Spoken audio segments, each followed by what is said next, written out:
Aujourd'hui, dans Grizzly Media, je vais aller m'entretenir avec Francis Bédard, qui est le leader de la formation Les Pistolets Roses, un des derniers vrais rockers qu'on a du côté du Québec. Salut Francis, ça va bien?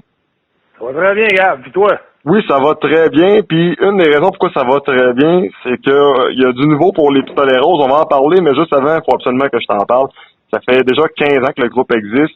Si à l'époque, je t'avais mentionné que Les Pistolets Roses allaient survivre à une paquet de tempêtes, qu'on parle de liberté dans le temps avec choix, qu'on parle de l'évolution de la musique au Québec, également de tous les changements du paysage musical tout simplement dans le monde. Qu'est-ce que tu m'aurais dit? Ben, je sais pas. De durer dans ce milieu-là, c'est pas facile. Je veux dire, 15 ans, c'est quand même c'est quand même assez long. Ça prend des musiciens comme ça, des musiciens que tu t'entends très bien, en fait. Puis non, j'aurais pas pu prédire que ça aurait duré aussi longtemps. Puis en fait, on continue, hein. On a plein de spectacles qui s'en viennent. Puis on lâche pas, nous autres, on continue à rocker. Quand t'es passionné de ça, tu le fais, mais c'est ça fait plaisir à faire parce que en fait, le groupe Les Pistolets Roses, c'est 4 frères qui jouent ensemble dans le fond parce que on se considère comme des frères. Fait que ça va continuer encore un bon bout.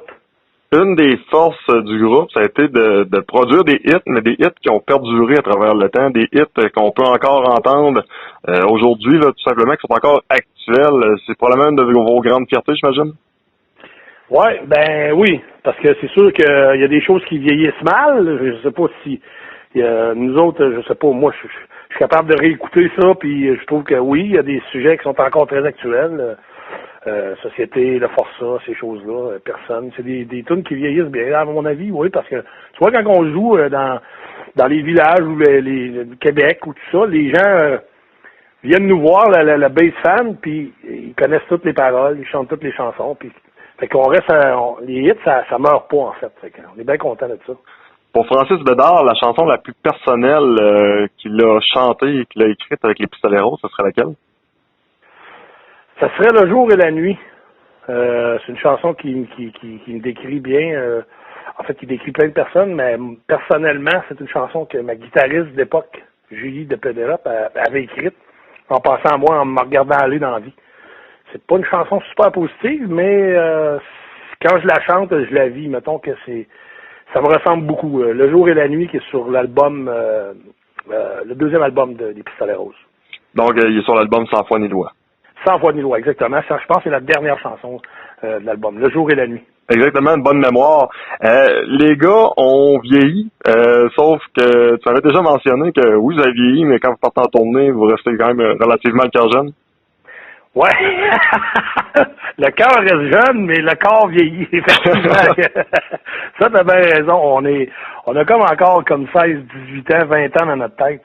Mais je te dirais qu'à 46 ans, les lendemains de veille sont plutôt ardus, là. Ça, c'est récupérer aujourd'hui, ça peut prendre 3, 4, 5 jours comme il faut physiquement là, pour revenir sur la traque. C'est beaucoup plus difficile que quand on était jeune, mettons.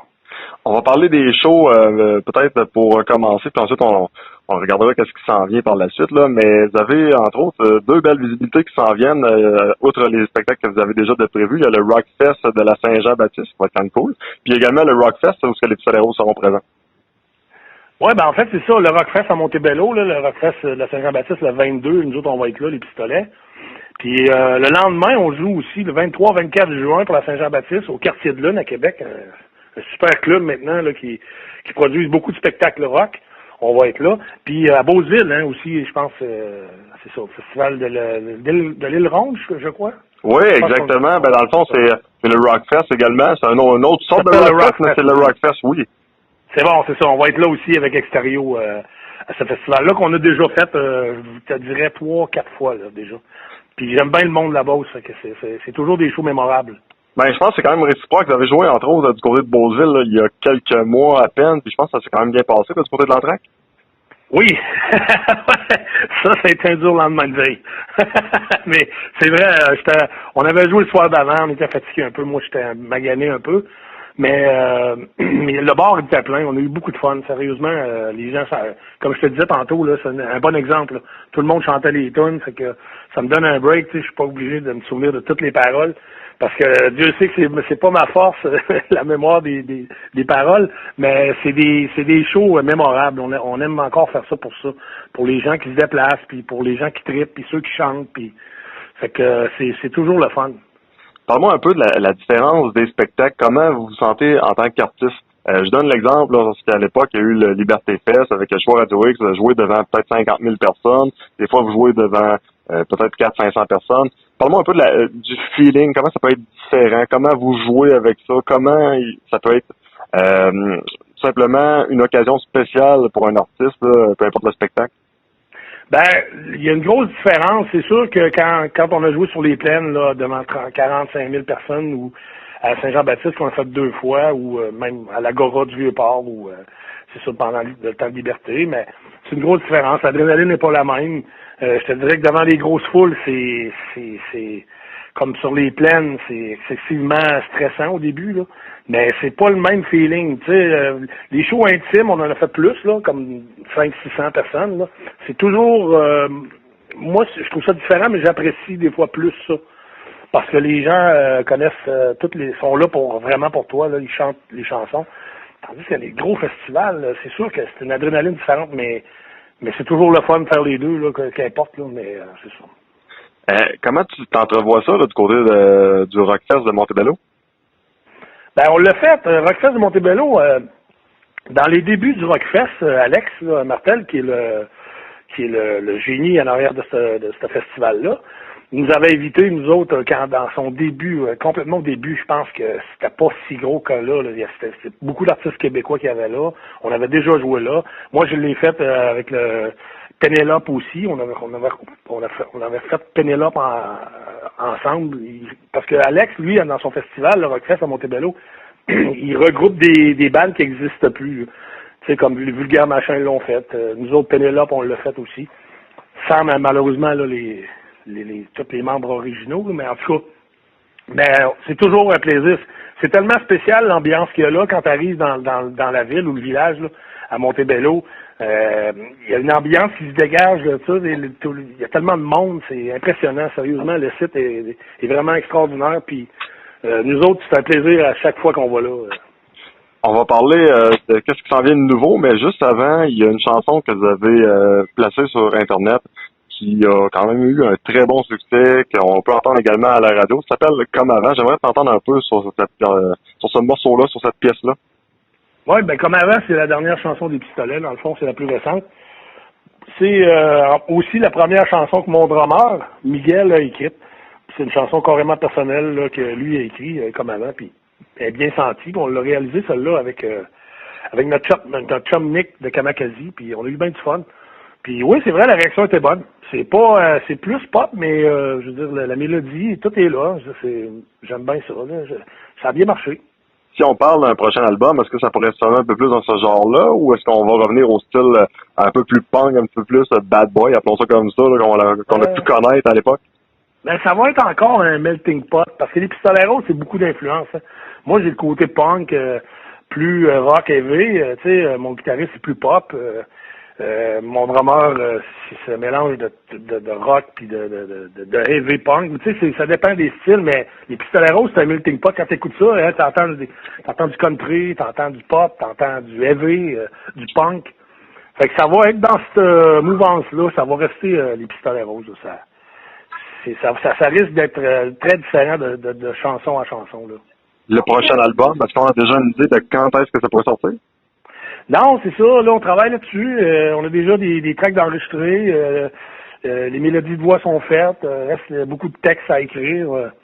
Mais c'est sûr qu'il va en avoir un. Là. On travaille fort là-dessus. J'aimerais ça que cet été, on puisse le finaliser. Mais probablement pour l'automne prochain. Il devrait en avoir un. Jumelé à un album acoustique qui, lui, est fait, là. En fait, est réalisé, mixé, masterisé, tout. Qui est prêt à sortir.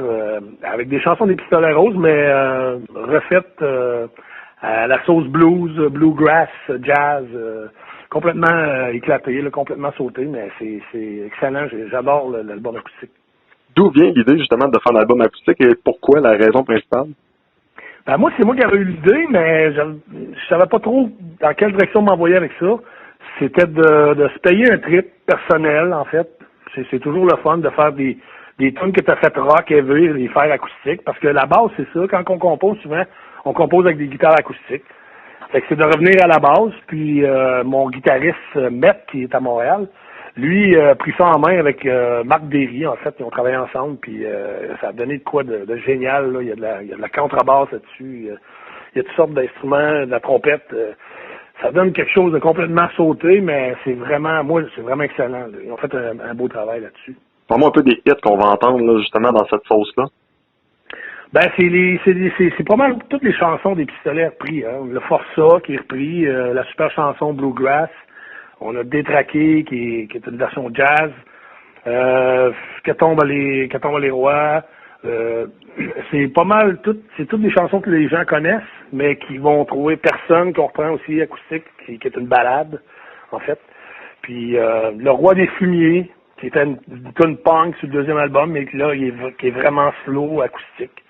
Alors, c'est toutes des tunes que les gens connaissent, mais qui vont faire un saut, mais qui entendent les versions acoustiques.